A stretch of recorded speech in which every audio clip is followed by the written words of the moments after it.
নমস্কার দর্শক বন্ধু, গোস্ট ফাইলসের আজকের মঙ্গলবারের এপিসোডে তোমাদের সবাইকে অনেক ধন্যবাদ, স্বাগত জানাই। আজকে শুনবো ভয় কিভাবে মানুষের পথ ভ্রষ্ট করে দেয়। এরকমই এক ঘটনা ঘটেছে বর্ধমানের দেবীপুর গ্রামের এক স্কুল মাস্টারের সাথে, নাম প্রশান্ত দাস।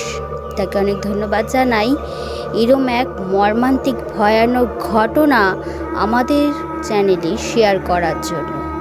তো চলো বেশি দেরি না করে শুনে নেব কি এমন ঘটনা ঘটেছিল সেই প্রশান্ত দাসের জীবনে। তো বেশি দেরি না করে চলে আসছি সরাসরি ঘটনাতে। ঘটনাটি ঘটেছিল আজ থেকে ঠিক 7 বছর আগে। সময়টা ছিল 31 ডিসেম্বর। সেদিন বিকেলে মামাতো ভাইয়ের খবর পাঠালো বাজারে যাওয়ার জন্য। একটা নাকি সিক্রেট মিটিং আছে। তখন রাস্তাঘাটের অবস্থা খুব খারাপ। আমি ভাবলাম একটা রিক্সা নিয়ে চলে যাই, আসার সময় এইটাই নিয়ে আসব।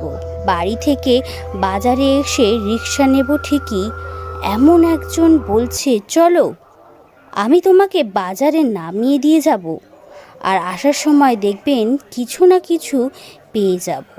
আমি তার মোটর সাইকেলে উঠে গেলাম।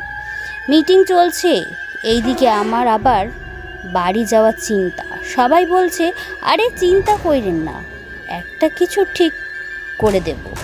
12টা বেজে গেল, মিটিংয়ে পরিসমাপ্তি ঘটল, কিন্তু বাড়ি যাওয়ার মতো কোনো বাহন পাচ্ছিলাম না। মামাতো ভাই থাকার জন্য অনেক জোরাজুরি করলো, কিন্তু আমাকে বাড়িতে তো যেতেই হবে। আমি বললাম রাস্তা তো আর বেশি না, আমি হেঁটেই চলে যেতে পারবো। তখন বলল ঠিক আছে, আমরা গিয়ে এগিয়ে দিয়ে আসবো। আমি রাজি হলাম না। শেষে একাই রওনা হয়ে গেলাম। প্রচণ্ড শীত, চারিদিকে কুয়াশার চাদরে মোড়া, সামান্য দূরেই কিছু দেখা যায় না। ফলে আকাশে চাঁদ থাকলেও পূর্ণিমার আলো ওইভাবে ছড়াতেও পারছে না। আমি হেঁটেই চলেছি সেই পথে।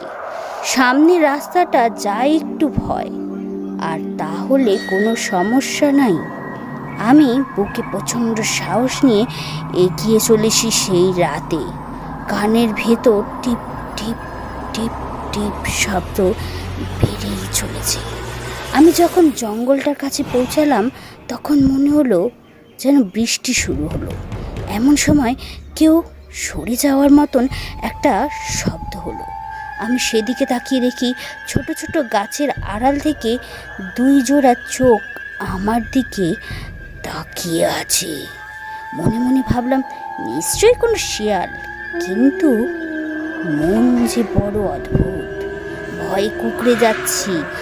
আমি আমার সমস্ত শক্তি নিয়ে জোরে জোরে হাঁটার চেষ্টা করছি। 3 মোড়ের রাস্তাটার সামনে এসে কিছুটা বিভ্রান্ত হয়ে গেলাম। কোনো রাস্তাটা আমার বাড়ির দিকে ঠাউর করতে পারছিলাম না। সব রাস্তা কেমন জানি একই মনে হচ্ছে। চলছি তো চলছি, ওই রাস্তা যেন শেষ হবার নয়। আমি বুঝতে পারছি কিছু একটা সমস্যা তো হয়েছে, কিন্তু অজানা এক কারণে পেছনে যেতে পারছি না। বারবার মনে হচ্ছে এই তো আরেকটু। এক সময় আমার পায়ের নিচে জলের অস্তিত্ব হঠাৎ অনুভব করলাম। তাকিয়ে দেখি আমি একটা প্রচণ্ড বিলের তীরে দাঁড়িয়ে আছি। তখন আমি আর মনে হলো কানাওয়ালা ধরেছে আমাকে। অনেকের কাছে শুনেছিলাম রাত্রে কেউ একা দূরে কোথাও গেলে কানাওয়ালা ধরে, জলের কাছে নিয়ে যায়, তারপর জলেতে ডুবিয়ে মারে।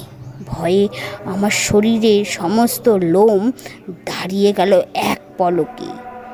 এক লাফে উপরে চলে আসলাম। গায়ের সমস্ত শক্তি দিয়ে চিৎকার শুরু করলাম।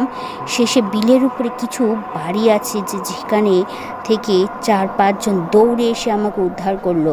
তাদেরকে দেখে তো আমি অবাক।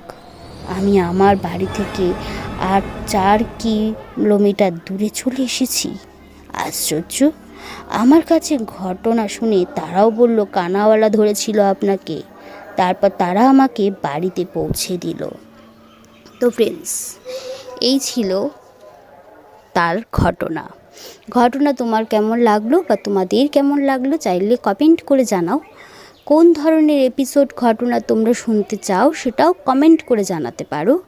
তোমরাও চাইলে ঘটনা লিখে পাঠাও আমার কাছে। ততক্ষণে তোমরা তোমাদের ঘটনা লেখো, আর আমি ফিরে আসছি নেক্সট এপিসোড নিয়ে আগামী শনিবার, এর থেকেও ভয়ঙ্কর ঘটনা নিয়ে। একটি লাইক, একটি সাবস্ক্রাইব আশা করতেই পারি তোমাদের কাছ থেকে। তো চ্যানেলটিকে একটি লাইক দিয়ে, একটি সাবস্ক্রাইব দিয়ে আমাদের পাশে থেকো। আর এরকম আরও ভৌতিক ঘটনা আমার কাছে লিখে পাঠাও, যাতে আমি তোমাদের কাছে এরম ভৌতিক ঘটনা যেন আরও উপহার দিতে পারি। Good night.